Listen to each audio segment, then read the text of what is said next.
Assalamualaikum warahmatullahi wabarakatuh. Waalaikumsalam warahmatullahi wabarakatuh. Gusti Puger, Ya, senang sekali saya penulis seperti Andi Terisma ya, diberi kesempatan untuk bertemu dan bisa mewawancarai Gusti Puger. ya, Dalam hal ini kami menulis suatu gerakan yaitu Batik Anti Terorisme sebagai upaya sebagai media komunikasi upaya kontraradikalisasi ya. melalui pendidikan dan budaya. Oh begitu. Oke, Gusti, bagaimana Oh. pendapat Gusti mengenai hal ini? Jadi sebelum saya menyampaikan, barangkali ulasan saya itu sudah pendapat.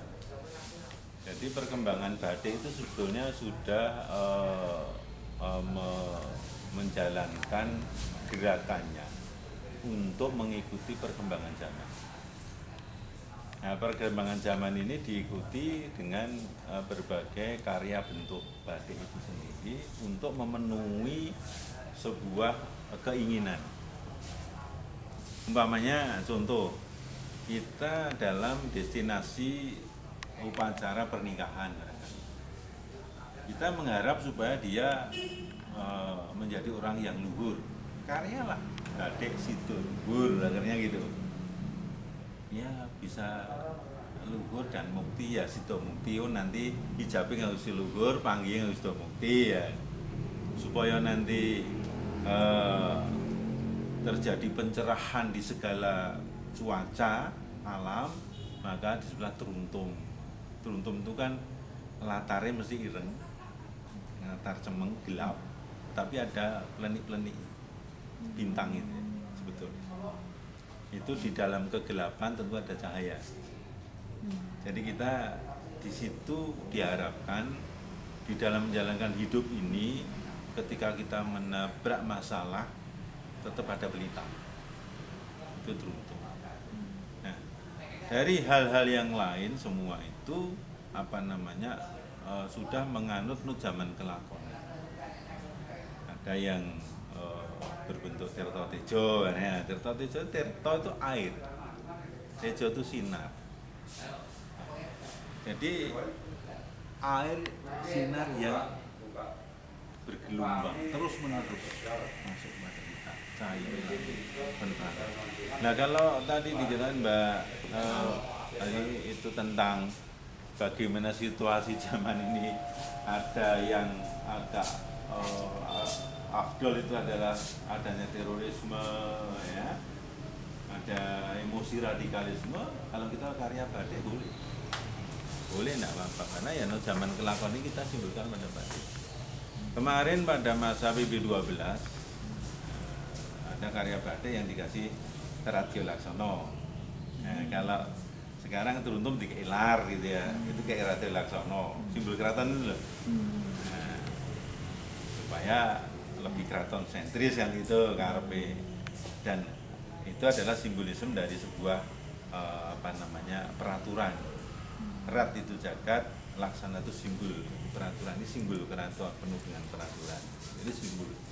Nah dari karya penjenengan itu tadi yang batik radikal, batik yang anti terorisme, ini sebenarnya edukasi pelajaran bahwa ada peristiwa.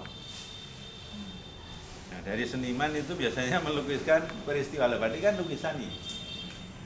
Lukisan ini digambarkan peristiwa, mau abstrak boleh, mau konkret, saya kira agak sulit ya konkret ya, ini agak abstrak, karena batik itu agak abstrak gitu. Masa pelita yang mau teruntum ngatarinnya karo kaya kembang Tanjung rasa persepsi nanti, tapi ini bisa dimaknai luhur apa luhur itu gitu. Nah itu gambarannya kalau abstrak itu luhur, karena ini mukti ya, itu kesepakatan memberi nama dan kesepakatan nama. Oh nek ngene parang, nek ngene jenenge ceplok ya. Nek ngene adalah semen gitu ya, yang bentuk ulung itu semen.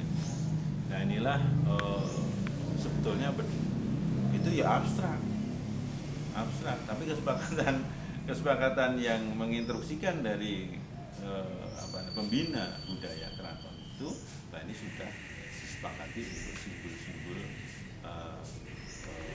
kebahagiaan, simbol kehidupan, simbol memahami tentang alam semesta. semen romonya PB4 itu alam semesta. Yang dicipta di situ ada, kenapa diambil Rama? Rama itu dia mengambilkan dari 8 ajaran. Yaitu bumi, geni, banyu, angin, surya, condro, kartika, swasana. Ini semua punya sifat.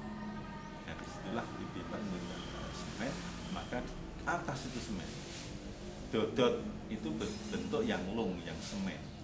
Jadi jarang semen ini, akhirnya muncul ada semen rantai, yang semen itu macam-macam, tapi semen yang pertama ada semen romo, karena dia ada 8 aja.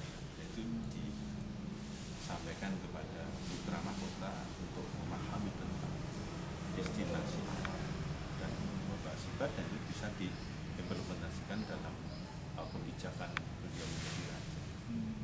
Nah, ini badai penjenengan yang teroris ini mudah-mudahan dia bisa dipahami dan menjadi pengingat.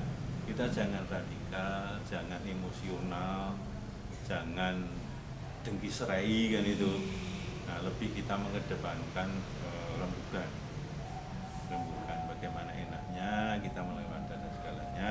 Syukur-syukur Anda nanti bikin badai yang bentuknya adalah kepedulian.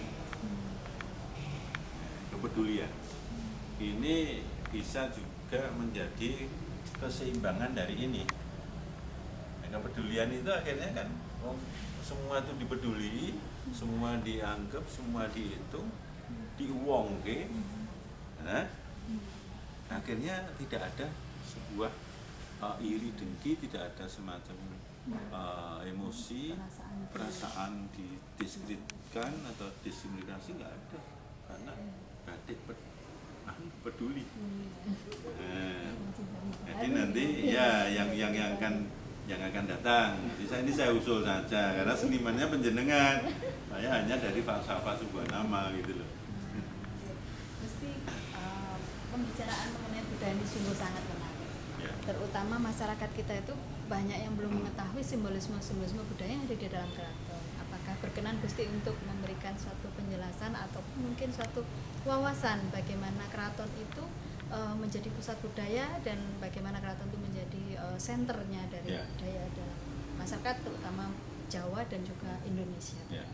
Jadi ada beberapa simbol yang sangat wadak di umum, itu bisa dibaca gampang.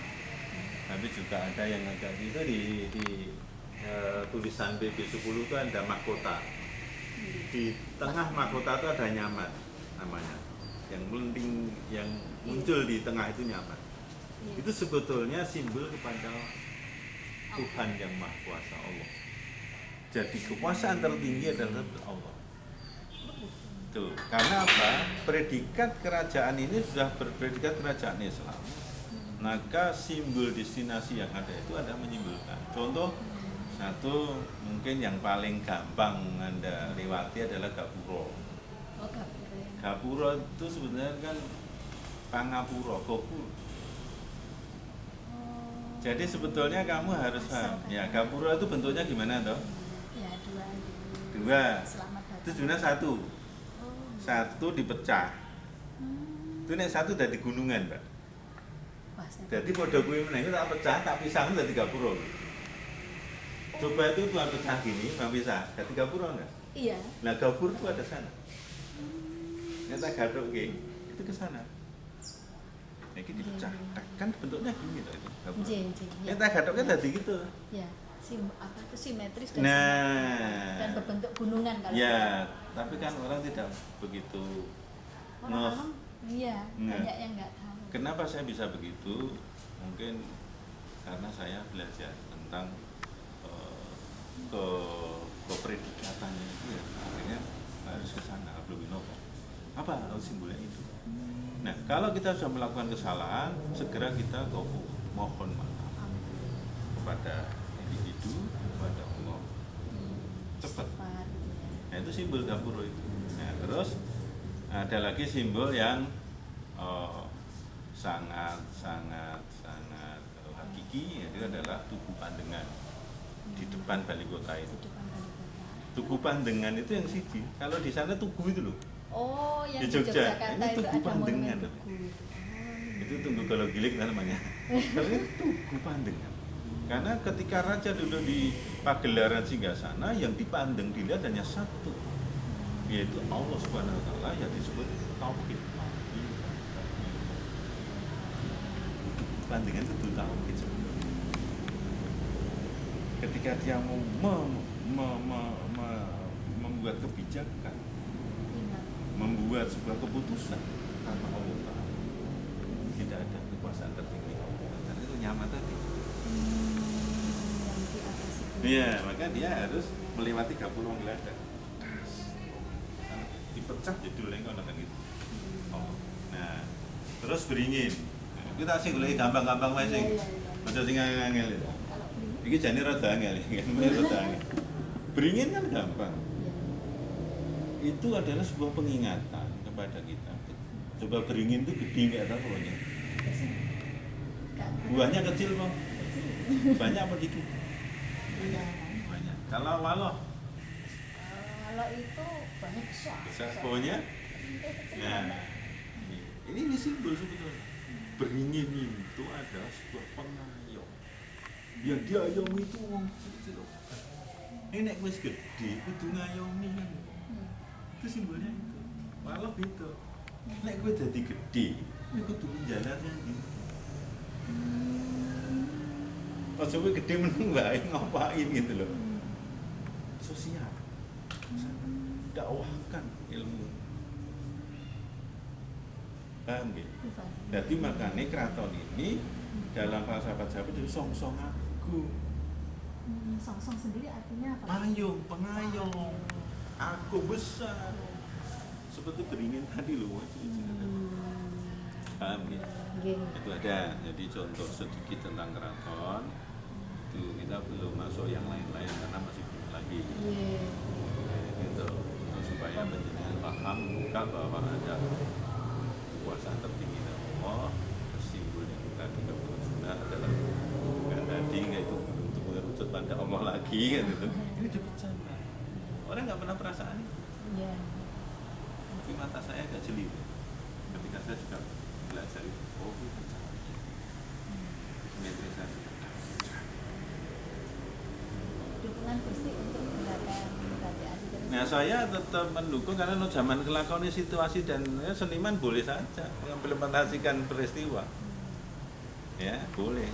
Ini sebuah karena ini kita tidak gedeng dengan teroris, kita belum tahu teroris itu bagaimana maunya, tapi gerakan yang merugikan orang banyak itu misal dirembuk sing apik. Anti itu akhirnya disitulah muncul badik keseimbangan dan peduli. Nek kan wis peduli kita karo ilang dhewe. Iya. Yeah. Terima kasih Gusti atas Yeah, sama-sama. kesempatan ini. Wassalamualaikum warahmatullahi wabarakatuh. Gampang loh jadi. Jadi enggak